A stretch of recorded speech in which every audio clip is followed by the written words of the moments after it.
Alors Tatiana, comment vas-tu? Très bien, Ouais. avec la pluie, mais très bien. Donc est-ce qu'on peut dire quoi? Tu es prof de yoga, tu es... Je suis prof de yoga Ouais. dans plein de milieux différents, donc en école, Grande école?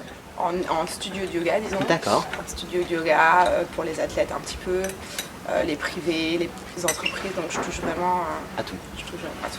Alors comment est née cette découverte de cette discipline pour toi à titre Pour personnel? Alors je suis partie à New York quand j'avais 19 ans pour danser. Et j'ai dansé d'abord en école, puis après je suis un peu allée en compagnie. Et c'est vraiment une mode là-bas. Enfin, tout le monde a son tapis de yoga. Donc je suis d'abord allée vers le yoga parce que c'était la mode. Ouais. Comme Donc d'abord un effet de mode. D'abord un effet de mode. Ça m'a pas du tout plu le premier cours. Ouais, vraiment pas du tout. Et ça doit être 2 ans après que j'y suis retournée.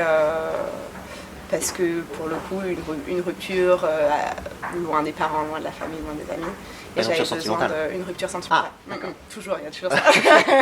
C'est vrai que c'est souvent. Bien sûr, c'est des déclics. C'est souvent des déclics, et donc je suis retournée vers le yoga dans une autre école complètement. Et là, j'ai vraiment. Mais je pense que parce que j'en avais besoin. J'avais besoin de ça, et du coup, j'ai vraiment accroché avec. Est-ce qu'on peut appeler ça un sport? Moi, je dirais que c'est un sport. D'accord. Je sais pas si on va bien aimer ça. Moi, je dirais que c'est un sport. Enfin, en tout cas, physiquement, c'est un sport, et ça va beaucoup plus loin qu'un sport, parce qu'après, il y a un côté spirituel qui n'est pas forcément présent dans le sport, mais il y a quand même ce côté endorphine. Enfin, moi, je pense que c'est pour ça, personnellement, que j'ai adhéré au yoga, c'est parce qu'il y a ce côté sport qui est quand même présent. Et après, ça va plus loin, et donc ça arrive à combler ce qu'on a besoin de combler dans nos vies spirituellement, ou ce qu'on a vraiment besoin. Je pense que c'est un effet de mode. Je pense que c'est un effet de mode. Enfin, personnellement, j'en ai fait parce que c'était la mode. Donc, donc maintenant, tu as continué parce que tu aimais ça. J'ai continué parce que ça me faisait du bien. Mais je pense qu'il y a un effet de mode au début, et c'est très bien que ça soit la porte d'entrée pour... si c'était quelque chose de hyper fermé, ça serait compliqué pour les gens d'y rentrer. Et donc c'est bien que ça soit un effet de mode, c'est bien que les gens puissent y rentrer facilement. D'accord. Après, il y a plein de sortes de yoga, donc on commence avec quelque chose d'assez physique, d'assez sportif. Ouais, et puis si on sent qu'il y a affinité, on va vers quelque chose d'un peu plus spirituel ensuite. Mais je pense que le côté physique est important, parce que sinon c'est trop abstrait pour les gens et qu'on a besoin de ça. Tu as analysé un peu ce que tes élèves viennent chercher? Dans quel besoin, dans quelle situation ils sont? Déjà, j'ai beaucoup de jeunes, j'ai des gens plutôt jeunes et actifs dans les gens que j'ai autour. Je pense qu'il y a, au début, c'est sûr, un besoin d'un workout, d'un exercice physique, mais d'un besoin de se relaxer aussi. C'est des gens qui sont stressés. D'accord. Tu vois jeune. Ouais, bien sûr. Moi, je le ressens pas. J'aime bien le côté hyper relax en cours. J'aime bien que les gens rigolent. J'aime bien que les gens se parlent entre eux. Je veux pas que on soit sur son tapis hyper sérieux et hyper. Donc je ne ressens pas forcément que les gens soient stressés, parce que j'aime bien avoir cette petite relation avec les gens. Tu enseignes quel type de yoga? Il y a plusieurs facettes. Alors moi, j'enseigne le vinyasa, qui est un des plus dynamiques, on va dire. Ouais. Et oui, il y a beaucoup de sortes de yoga qui vont de dynamique à du yin, qui est quand même plus relaxant, où on va vraiment rester profondément dans des postures, plutôt dans des stretches, dans des étirements. Donc alors, il y a plein de sortes de yoga. Il y a beaucoup de coachs yoga à Paris? Il y en a beaucoup, de plus en plus. Trop à ton goût? Trop à mon goût? Bon, c'est bien, il y en a pour tout le monde. Au début, on se dit ouais, ça fait beaucoup, et puis finalement... Parce qu'en plus, toi, tu formes des nouveaux... tu as formé des groupes à toi.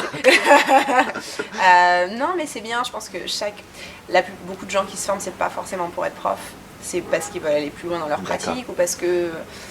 Je vais donner un exemple, mais par exemple, il y a une personne qui est psy, elle va vouloir amener le yoga vers ses patients, donc chacun a une approche du yoga différente, et chacun va l'amener dans la vie de personne différemment, donc c'est bien, ça, plus on a de profs, et plus on va toucher de personnes. Vous connaissez entre coachs de yoga un peu reconnus à Paris? Ouais. En fait, il y a beaucoup de profs, mais c'est en même temps très fermé. D'accord. Et puis dans les grandes écoles, ça reste les mêmes profs tout le temps. C'est cordial, ou il y a une petite guéguerre? Sans faire de polémique. Moi, j'ai pas l'impression que ça soit la guéguerre. Après, ça critique pas mal. Ouais.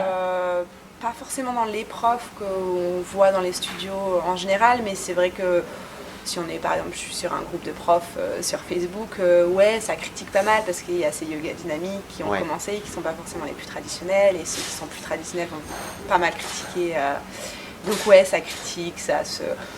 Moi, toi, tu passes au-dessus, toi. Alors justement, Tatiana, est-ce que tu as une alimentation particulière Alors, je suis végétarienne. Végétarienne, d'accord. J'ai été végane, donc sans produits du tout qui venaient de l'animal quand j'étais à New York, mais c'est quand même nettement plus facile là-bas de l'être. D'accord. Quand je suis rentrée ici, ça a été assez difficile à Paris de ne pas manger de fromage, de ne pas manger tout ça. Donc rapidement, je suis revenue à une alimentation végétarienne et je suis très contente comme ça. C'est bien comme ça? Ouais. J'ai été pas mal frustrée encore une fois avec la danse, avec la GR plus jeune, donc parce qu'il faut toujours faire attention à ce qu'on mange. Donc j'essaye de plus être là-dedans parce que je trouve ça plus frustrant qu'autre chose. T'es végétarienne militante ou pas? Non. D'accord. Non, et Si je te dis que je mange la viande et j'aime beaucoup la viande. C'est très bien. Non, je pense que chacun a son rythme et que peut-être qu'un jour ça viendra. Mais non, j'ai pas envie de forcer des gens à être végétarien. Si on peut les ouvrir à ce que c'est d'être végétarien, c'est génial. Bien sûr. Leur faire connaître ce que c'est, et qu'on peut manger bien et être végétarien, mais après... Qu'est-ce que je peux te souhaiter dans les prochains jours, prochaines semaines? Du bonheur pour la vie en général. Travailler avec les athlètes, c'est vraiment c'est vraiment un projet qui me tient beaucoup à cœur parce que je pense qu'ils en auraient besoin. Et tu penses que tu peux leur apporter plein de choses? Je pense, ouais. L'équipe d'Allemagne de foot a gagné la Coupe du Monde et ils ont du yoga. Ils ont du yoga. Ouais. Des footeux alors peut-être pour la Coupe du Monde 2018 Pour enfin la gagner, ouais. Oui. Ils auront sûrement besoin de ça. Ouais, mais j'aimerais bien aller vers le sport. Le foot, pourquoi pas le foot, mais c'est vrai que d'autres sports. Mais ouais, c'est vrai que j'ai pensé plus au foot avant tout. Pourquoi le foot, je sais pas trop, mais je pense qu'après, aux États-Unis, c'est le basket. Voilà. Tous les basketteurs ont énormément de yoga. C'est vrai. Ouais. Et donc pourquoi pas le basket, le hand, je pense qu'ils en auront tous besoin. Merci beaucoup. Merci.